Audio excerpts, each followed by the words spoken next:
Hi Capricorn, Happy New Year. Welcome to 2021, January. This is Teresa from Retrograde. And before I start your reading, I want to call in some good energy. So this month we have a new moon in your sign, and then Uranus goes direct right after the new moon on the 13th. Well, the new moon's on the 13th, 12th to the 13th. And then Uranus goes direct on the 14th. Then we have a full moon in Leo on the 28th. And a Mercury goes retrograde right after that on the 30th. And that will be retrograding in Aquarius. So we'll talk about the astrology later. Mars is also changing signs. Mars is moving from Aries to Taurus at the beginning of the month. And that will be favorable to your sign. So let's see what Capricorn needs to know about love and relationships for the month of January 2021. What is coming up for Capricorn? What is coming up for Capricorn in January 2021?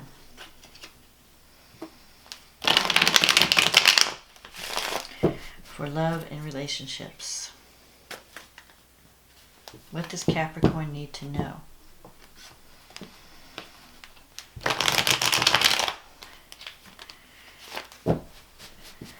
What does Capricorn need to know about love and relationships in 2021, in January of 2021?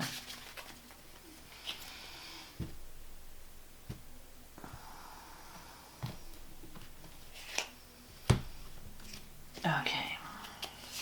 The Four of Pentacles, the Hierophant, the Page of Swords, the Six of Pentacles, the Fool, the Two of Pentacles, the Page of Cups, the Five of Pentacles, the High Priestess, and the King of Swords.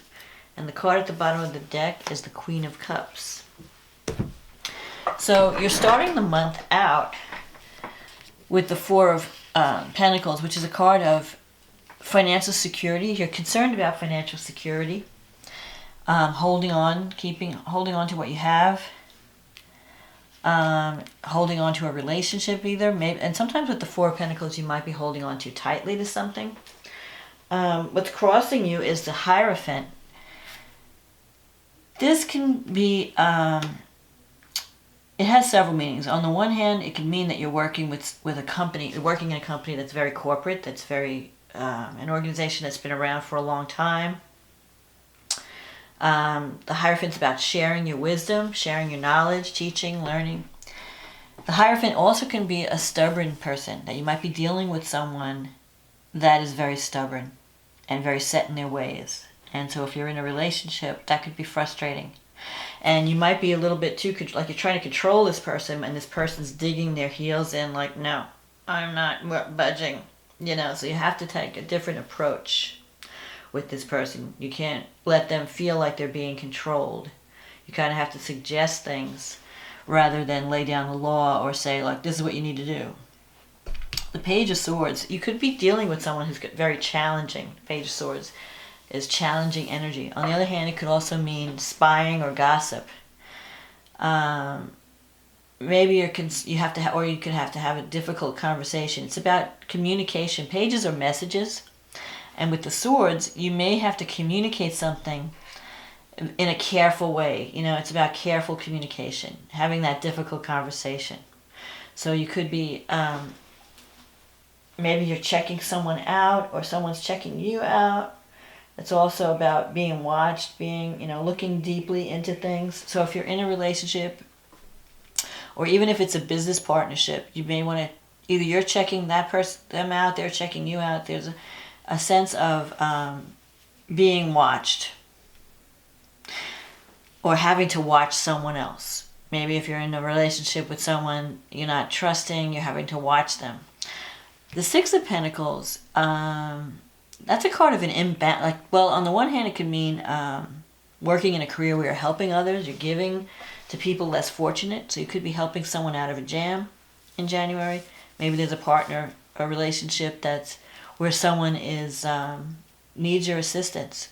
needs either your money or your time or your healing ability. They're going through a rough period, and you're there to provide security for them and safety. But there's an imbalance in the give and take in this partnership. You may be doing a lot of work, putting a lot of energy into this partnership, and you're not getting the same amount back. So maybe you could be the one, checking things out, looking deeply, like, why am I in this? Is this right for me? Is this the right situation? Is this a good fit for me? If I'm giving, and I'm not getting anything in return. With the Queen of Cups here, you could be dealing with a water sign. That could be Cancer, Pisces, what's the other water sign? Scorpio. And you may feel, if you're dealing with this person, you might feel that you can't trust this person, or you have to watch what they're doing, or they could have, there could be some harsh communication. Maybe they have a harsh communication style.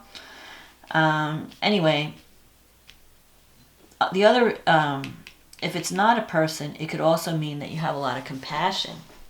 Because the Queen of Cups is also a very spiritual person, very compassionate. So you may be feeling compassion for someone, and you're going, you're sacrificing a lot for this person. You're helping someone out.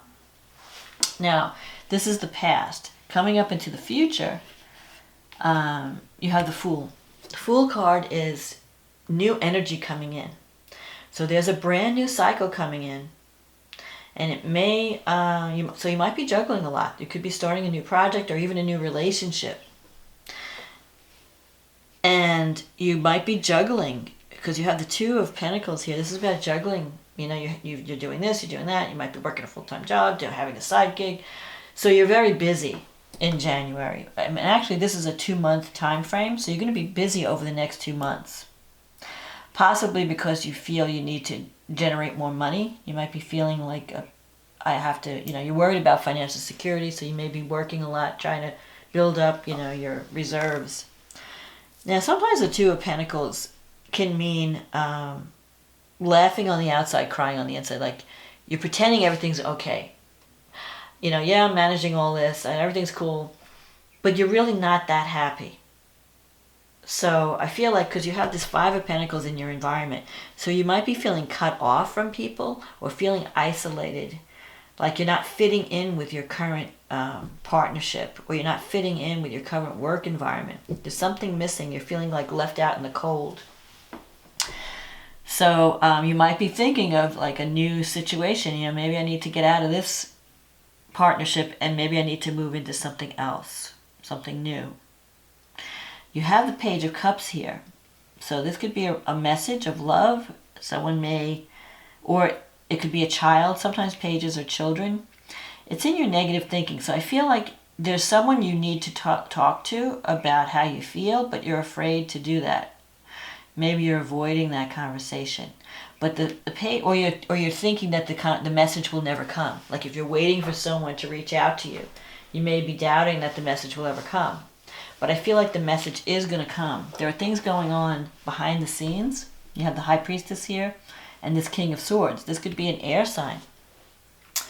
So maybe you're going to get a message from someone that that could set you on a new cycle, put you on a new path. The High Priestess is about trusting your intuition, taking time out to listen to that inner voice.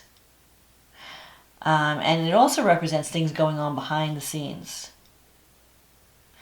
So you don't know exactly what's happening in a partnership, but you are going to find out. I feel like you are going to find out this month, because the King, it could be that somebody is trying to make a decision, and this could be you or your partner. Because the King of Swords is someone who's trying to separate what's real from what's not real. And you may have to, you might be hearing, especially with this Page of Swords here, you might be hearing a lot of gossip, and not all of it may be true. So you want to make sure that you're not reacting to hearsay, and that you go to the source. If you have a question about someone or something, that you go and talk to them. Even if it's difficult and uncomfortable, you sit down and say, hey, what's going on? Let's talk. Because the King of Swords is trying to figure out what do I believe in, and trying to make a decision based on logic and not emotion. So if you've been spending a lot of time, in the heart, where you're like, you're letting your heart rule your head. You're in a relationship, you're helping someone out, but it may not be in your best interest to do that. You may have to take the energy of the King of Swords and start to think, is this the right thing for me? Am I doing the right thing? Am I making the right decision? Maybe I should be a little bit more practical or logical and, leave my feelings out of it. If this is a person, it could be someone who overthinks things, who gives things a lot of thought. It could be hard to approach. It could be someone that you may feel is a little distant. But this person is very intelligent and makes decisions after careful consideration. They don't just jump into things without thinking. They're very conservative. So you could be partnering with someone, especially with this Hierophant here, that's very conservative and not open to change. You have to kind of spoon feed them change, so that they get used to the idea, so that it makes sense to them. So that's coming up. And sometimes the King of Swords can also mean some kind of legal situation that you have to resolve. But overall, I feel like there's a new energy coming in with the Fool card. And even though you're going to be busy in January, and within 2 months, you might be embarking on a new path. You might decide, I don't know, because I feel like with the Five of Pentacles, you could be offered something that could put you on a new path, and you have to really believe in yourself to take this path, because the Five of Pentacles, sometimes you question, am I good enough? Will I fit in? And it could have to do, you may feel a little bit, or maybe it's the person, because this can represent a person's, like someone in your environment may want to reach out to you, but they may feel like they have nothing to offer, or they may feel insecure in some way, like, I don't know if I can fit in, I don't know if I'm good enough for this person. But I feel like you're going to have some dealings with, it could very well be with an air sign or a water sign this month. So Aries, water sign would be Cancer, Scorpio, Pisces. Air would be Gemini, Libra, Aquarius energy. And this also relates to Taurus too, the stubbornness. The Hierophant is usually the card for Taurus. Sometimes you could see the bull on here. I don't think I see it on this card, but some cards have a bull head on them. It just represents someone who's very set in their...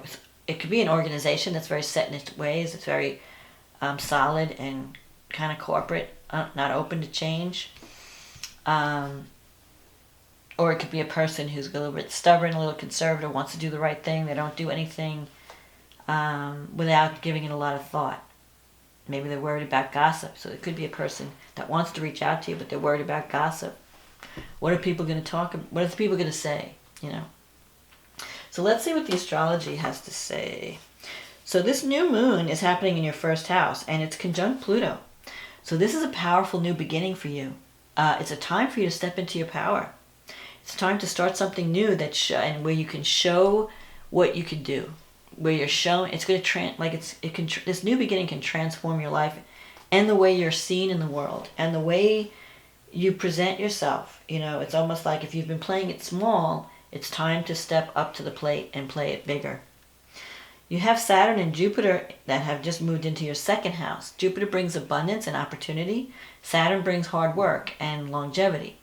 So with Saturn, you have to get serious about your financial situation. If you're not paying attention to where your money is going, you need to start paying attention. Saturn can offer great rewards. So you might be looking at your investments. Where is my money invested? How can I invest it to bring in wisely? The second house is also your values. What do I value? What do I need to feel secure? And Mercury is here. So Mercury could mean you're thinking of a lot of ideas of how to bring in more money-making ideas. What can I do? Like maybe you're thinking of a side gig, or maybe I should change my career, or maybe I should try this or that. So you've got a lot of ideas that you want to work out.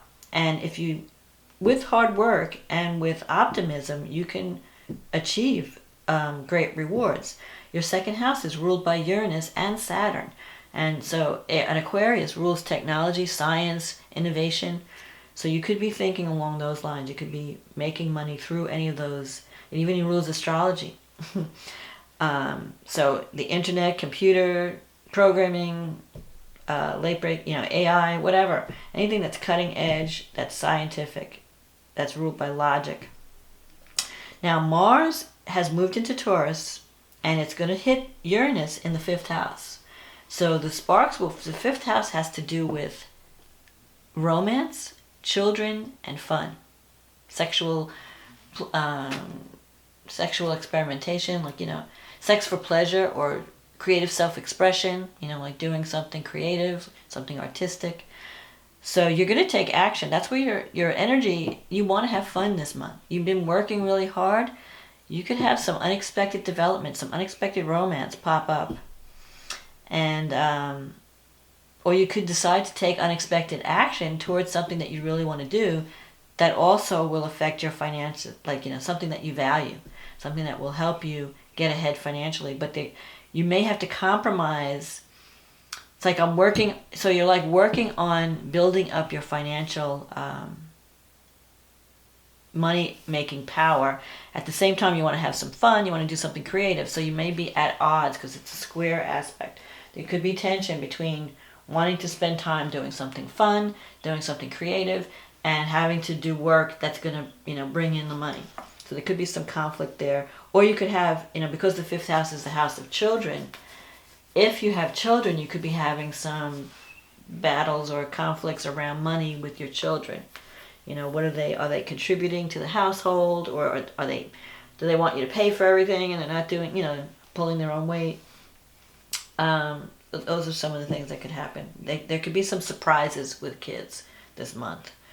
Especially when Mars conjuncts Uranus, anything could happen. It's a very sudden, volatile energy, fireworks. Mars is like dropping a match in a can of gasoline, and Uranus is the gasoline. So it's a very explosive energy. So expect the unexpected in terms of either romance, creativity, or children. Venus is in your 1st house, so you could be attracting love this month. When Venus crosses your ascendant, and it's trining Uranus, there could be some unexpected romantic development.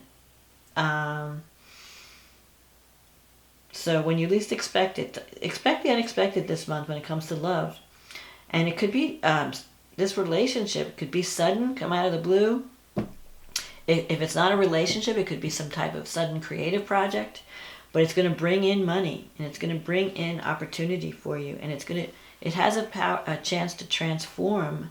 You're attracting love and money this month.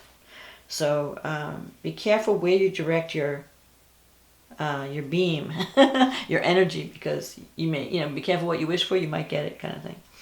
And Uranus has been kind of slacking in retrograde. Now it's going to move forward after this new moon. So if you feel like, oh, nothing's going on in my romantic life, I have no romance, I have no fun, I have no kids, I'm not having it, things will start to move as Uranus moves forward. And especially when Mars hits Uranus, which will be at the beginning of the month, before the new moon. The new moon happens on the 13th.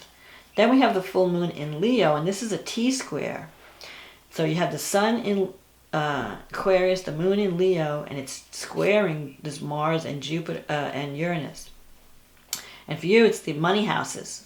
So something is coming to completion around money and what you deserve, your finances. You might be paying off a loan, or you might be getting some type of raise or promotion, and along with it, responsibility and work. So it's going to cut into your fun time, because the T-square is Mars and Uranus in the 5th house. So it could be, you're doing really well at work, you get this new job, or you get this new responsibility, and it's bringing in more money, new projects, and now all of a sudden this romantic opportunity comes up, and now, like, I'm so busy, I don't have time for this. But it is going to be a powerful new beginning, because Venus is going to be conjunct Pluto around this full moon. And when Venus and Pluto come together, it's passion. You're going to be doing something that you really feel passionate about. And you're going to be attracting people that can really have a strong effect on you. You could also have a strong effect on others. That's why I'm saying, be careful what you want to attract. Be careful what you're trying to attract, because you're like a magnet, and you're just bringing in this love and energy and this passion. So you could attract someone very powerful, very passionate. So make sure, especially with the 8th house activated with this full moon, that's the house of sex, death, transformation. You could attract someone, if you're not in a relationship, you could attract someone that could really have a deep effect on you in terms of sexuality and intimacy. A lot of passion in the 8th house. Also, it could transform how you view yourself. It could make you feel more valued, more worthy. So there's a lot of that going on. This could be a fun month, in spite of all the work that you're doing. It could be a month that really changes how you view yourself and how you show up in the world. So use it to your advantage. Use this new moon. We get, it's not every day that you get a new moon in your sign. So if you're wanting to start something or initiate something, especially some self-improvement, like start a new way of being, like a makeover, now's the time to do it. With Venus in your first house and Pluto in your first house and the new moon in Capricorn, whatever changes you want to make in terms of how you are seen in the world, it's going to be very powerful, and it will transform your life in some way. And it will transform the way people view you. They may start taking you more seriously. Maybe before you were kind of hiding in the shadows. Now you're going to be coming out front and center. So wield that power wisely and carefully. Don't turn it into a bullying session, because you can. You're very powerful right now, and you can use it in the wrong way, where you have power over people. You want to work on power in terms of empowering everyone, empowering yourself, empowering others, working for the benefit of everyone, not just for your own needs. If you do that, you're guaranteed a great reward. So that's my forecast for this month. I hope you enjoyed this reading, Capricorn. If you did, click on the like button, click on the subscribe button. If you'd like a private reading, click on the link in the description box. It'll take you to my website, and we can do a reading based on your specific situation. So until then, I want to say thank you. Thank you everyone for supporting this channel, for commenting, for liking, for subscribing, for ordering readings. I really appreciate all your support, and I love working with all of you and meeting all of you. I wouldn't be here without your support. So have a wonderful new moon experience this month, and a great new year, and I will talk to you again next month. Okay, bye now.